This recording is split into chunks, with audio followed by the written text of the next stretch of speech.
Sir बोला sir. शांत. Vande Bharat train ही नवभारताची एक अनुपम भेट माननीय मोदीजींनी आपल्याला दिलेली आहे. जगातल्या विकसित राष्ट्रांमध्ये जशा ट्रेन आहेत तशा प्रकारची ही वंदे भारत ट्रेन आहे. आणि आज मी याच ट्रेननी मुंबईवरनं साईनगर शिर्डीला आलो. अतिशय उत्तम प्रवास झाला. खूप चांगला अनुभव होता. अनेक लोकांची भेटी झाल्या. रस्त्यामध्ये फाईल्सचं काम देखील करता आलं. त्यामुळे मला आजचा प्रवास अत्यंत लाभदायी वाटला. तुम्ही अनेकदा आव्हान करतायत मात्र स्वतः देखील त्याचं अनुकरण करतायत. काय वाटतं तुम्हाला सगळ्यांना? असं आहे की जेवढं अनुकरण करता येईल तेवढं प्रत्येकाने केलं पाहिजे.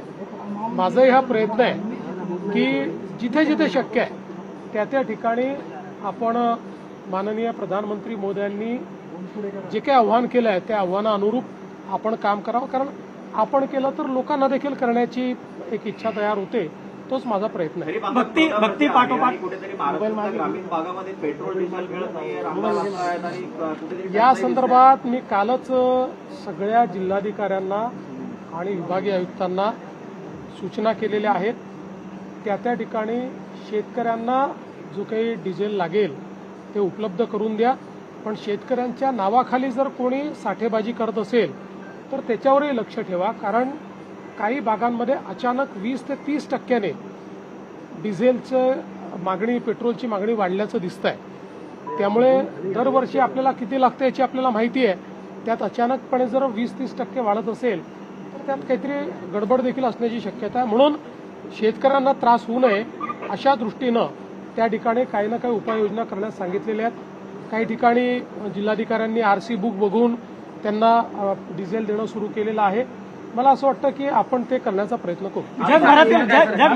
जगभरातील भक्तीचं केंद्र असलेली शिर्डी आता शक्तीचं केंद्र बनते. काय वाटतंय? खूप आनंदाची गोष्ट आहे. बघा, भक्ती आणि शक्ती आपल्या भारतीय अध्यात्मामध्ये एकत्रितच आहे. आणि आपण सगळे भक्ती आणि शक्तीचे उपासक आहोत. त्यामुळे शांतता तेच प्रस्थापित करू शकतात जे शक्तिमान असतात. दुर्बल व्यक्ती कधी शांतता प्रस्थापित करू शकत नाही. त्यामुळे आपण जर शक्तिमान असलो तर आपण जगाला साईंचा श्रद्धा आणि सबुरीचा संदेश शिकवू शकतो. अवघ्या